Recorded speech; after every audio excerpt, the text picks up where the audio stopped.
Kambalat Gorkum Arslan was 45 years old. He was not the kind of actor who dominated tabloid covers or walked red carpets with calculated flair. He was, according to reports from his colleagues and friends in the industry, a craftsman, someone who arrived on set prepared, who understood the weight of a scene, who had spent decades learning his trade from the ground up. And that dedication was visible in everything he did. Born on November 4, 1980, in Duz, Turkey, Arslan pursued his passion for acting with the kind of seriousness that only the truly committed tend to muster. He enrolled at Hacettepe University's State Conservatory, one of Turkey's most respected training grounds for performing artists, and graduated with a foundation in theater that would inform every role he took on screen. He began in theater in the late 1990s, long before most viewers would ever know his name, learning timing, learning presence, learning how to inhabit another person's truth night after night on a stage, without the benefit of retakes. His wider recognition came gradually, as it often does for stage-trained actors making their way into television. The series Semberimd Gül Oya in 2004 introduced him to a broader audience. Over the years that followed, he built a body of work that spanned some of Turkey's most popular dramatic productions: Ezel, Poyraz Karayel, Yurgak Ask, Hayat Beyzin Tatlıdır. Each role was different. Each one demonstrated the range of an actor who never stopped challenging himself. His film work, including Dare, Yurt, and Teslimiyet, added further texture to a career built on quiet discipline. But what many international viewers came to know him through was his role in the grand historical drama Kudüs Fatihi Selahaddin Ayyubi, and before that, as Savsi Bey in the massively watched series Coriolis. Osman, productions that brought Ottoman history to life for tens of millions of viewers not just in Turkey, but across the Middle East, the Balkans, and beyond. In that world of elaborate costumes and sweeping storylines, Gorkum Arslan brought a groundedness that felt entirely authentic. On the morning of February 11, 2026, according to multiple Turkish media reports, Kambalat Gorkum Arslan fell suddenly ill at his home in Istanbul. He was rushed to hospital, but doctors were unable to save him. He had suffered a heart attack. He was 45 years old. The hospital, in keeping with the family's wishes, initially did not disclose details, and it was Turkish news outlets citing medical sources that reported the cause of death in the days that followed. The entertainment industry's response was immediate and profound. Condolences poured in from colleagues, directors, and fans who had watched him grow from a theater student into one of the most respected character actors of his generation. The Turkish Actors Union expressed its grief publicly. Social media filled with clips of his scenes, his interviews, his quiet and characteristically humble way of speaking about his work. What made the loss feel particularly sharp was not only his age, though 45, by any measure, is far too young, but the sense that he had so much more to give. He was an actor in full command of his craft, entering what should have been the most mature and complex phase of his career. And what came after, what roles remained unplayed, we will never know. Less than 2 weeks later, Turkey would receive another piece of news, this one carrying a different kind of grief, because it had been anticipated, feared, hoped against for months. And yet when it finally arrived, it still struck like something sudden. Ibrahim Yildiz was 27 years old. He had been born on May 26, 1998, in Istanbul, a city that would also be the setting for both his rise and his devastating final chapter. According to reports, he had studied fine arts and interior architecture before turning fully to acting, a creative trajectory that speaks to someone who saw beauty in multiple forms and wanted to make things with his hands and his imagination. He began acting around 2015, and the path he was building was, by all accounts, a promising one. International audiences with an interest in Turkish television may know him from Matizim Yüzyıl, Kozum, the sequel series to the legendary Magnificent Century, in which he appeared alongside a cast of Turkey's best-known dramatic actors. He also appeared in the series Duay Beni, known internationally as Hear Me, as well as Bir Zamanlar Kibris. Each project placed him in demanding dramatic territory, and his performances drew attention from an industry always searching for the next generation of talent. But what the industry and the world could not have predicted was what would happen on August 15, 2025, in the Kartal district of Istanbul. A storm swept through the city that day. Strong winds tore through the streets, and a tree, uprooted by the force of the wind, fell directly onto Ibrahim Yildiz. The injuries he sustained were catastrophic. He was rushed to hospital and placed in intensive care, where he remained for the months that followed, undergoing multiple surgeries as medical teams fought to keep him alive. His sister, Ella Altinke, was by his side throughout, a constant, loyal presence in what became an agonizing public vigil, as she occasionally shared updates on social media, expressing both her fear and her hope that her brother would pull through. A call for blood donations was circulated at one point, a detail that speaks to just how serious his condition truly was. In early 2026, there were reports that he was being prepared for yet another surgery. The Turkish entertainment community followed the updates with collective anxiety. On February 27, 2026, Haberturk Television reported the news that his colleague and fellow actor Caner Topçu confirmed on social media with words of heartbreak. Ibrahim Yildiz had died. He had never regained consciousness.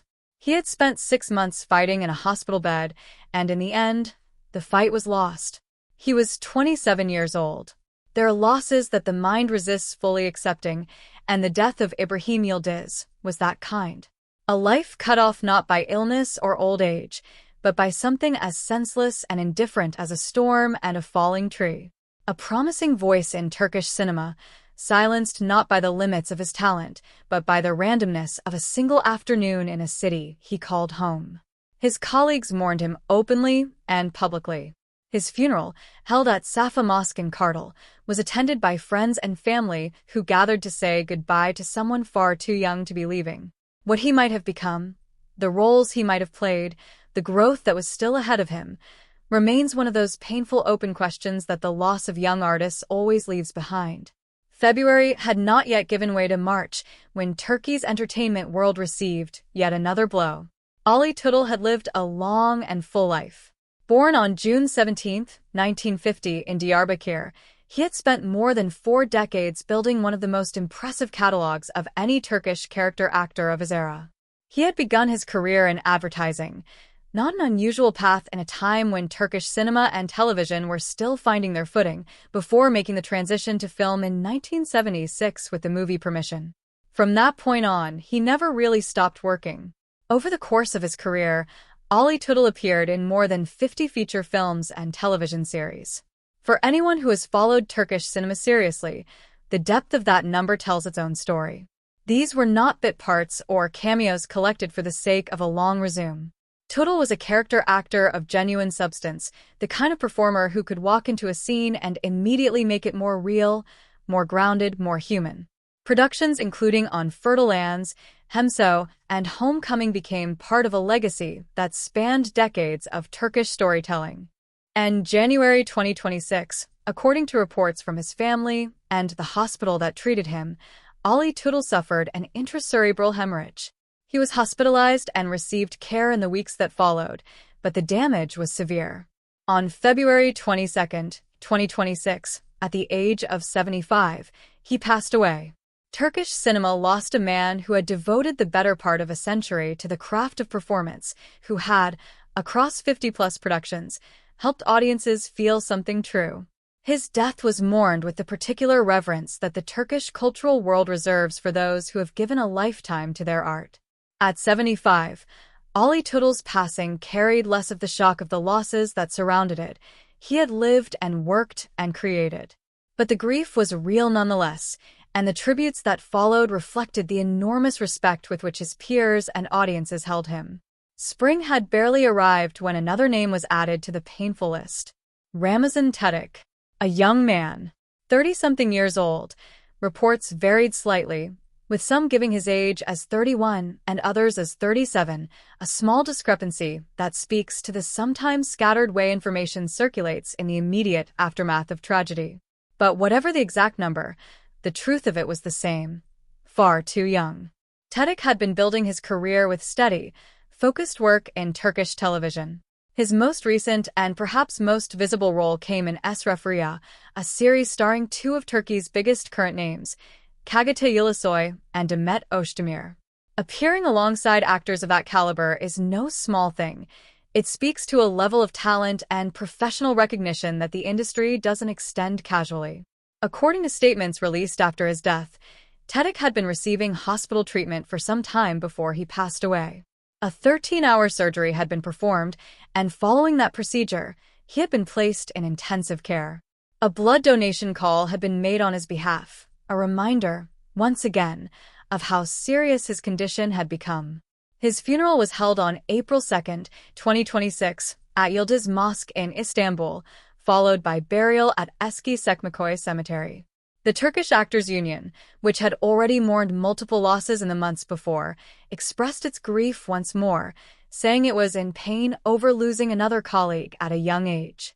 The details surrounding Ramazan Tedek's illness were not fully made public, in keeping with the family's privacy. But the outpouring of condolences from his industry was genuine and immediate. Here was another young artist who had been doing the work, showing up, building something, and whose story ended before it had a chance to fully unfold. Taken together, these 4 losses form something that goes beyond statistics or a simple tally of names. They form a portrait of a year in which Turkey's entertainment world was asked, repeatedly and without adequate warning, to stop and reckon with absence. What does Turkish television and cinema lose when it loses people like these? It loses the kind of experience and craft that cannot be taught in a single conservatory course or acquired in a handful of seasons. Kambalat Gorkum Arslan had spent over 2 decades refining his understanding of what it means to inhabit a character, to bring truth to historical drama without reducing it to spectacle. Ali Tudal had given an entire lifetime to the moving image, appearing in more than 50 productions that together constitute a significant piece of Turkish cultural memory. Ibrahim Yildiz, at 27, was only just beginning to understand the full extent of what he could do, and everything he would have gone on to create belongs now to a future that didn't happen. And Ramazan Tedek, standing on the cusp of real recognition alongside some of Turkey's biggest stars, was taken at a point when the work was finally beginning to match the ambition.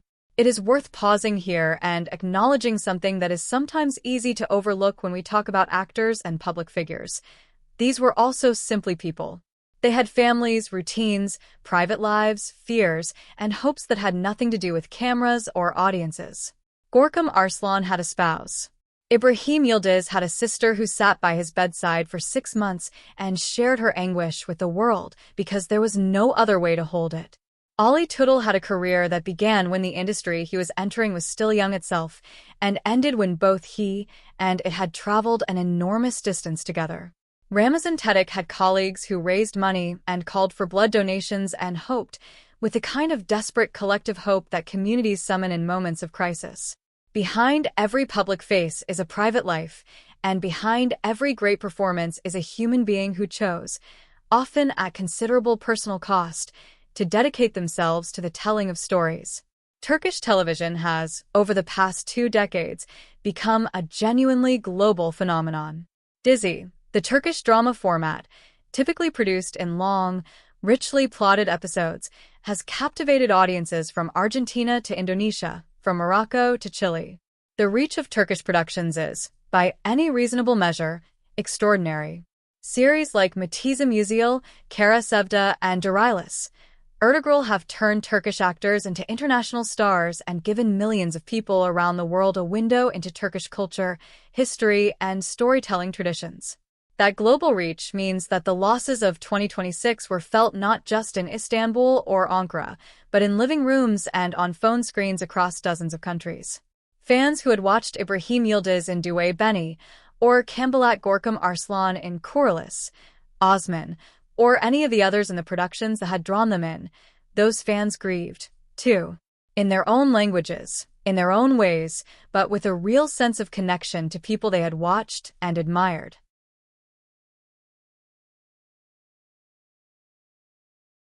That is part of what it means to be an actor. You travel further than you ever intended. Your face becomes familiar to strangers in countries you may never visit. And when you are gone, those strangers feel the loss in ways that are difficult to explain but entirely real. There is something that the Turkish entertainment industry has always understood. even in its most commercially ambitious moments, and that is the importance of craft. The kind of craft that Gorkum Arslan learned in Hacetip's conservatory, that Ali Tuttle refined over 50-plus productions, that Ibrahim Yildiz was still discovering when his life was cut short.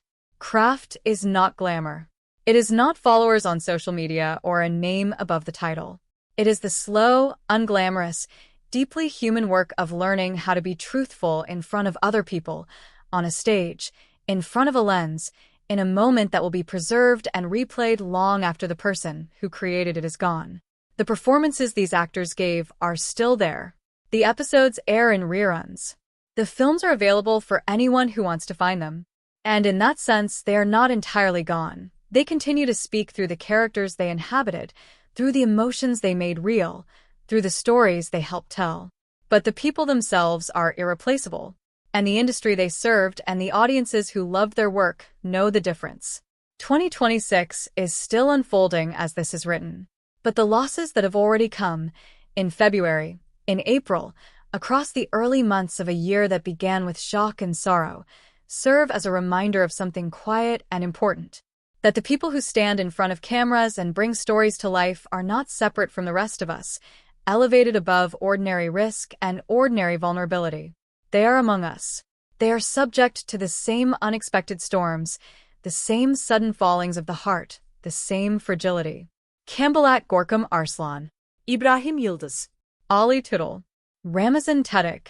4 names, 4 careers, for lives. And beyond the roles they played, and the awards they may or may not have received, for human beings who gave something of themselves to the screen, who showed up season after season, project after project, and did the work. That is worth remembering, not with spectacle or exaggeration, but with the quiet, honest acknowledgement that art is made by people, and people are lost. And sometimes, loss is the most human story of all.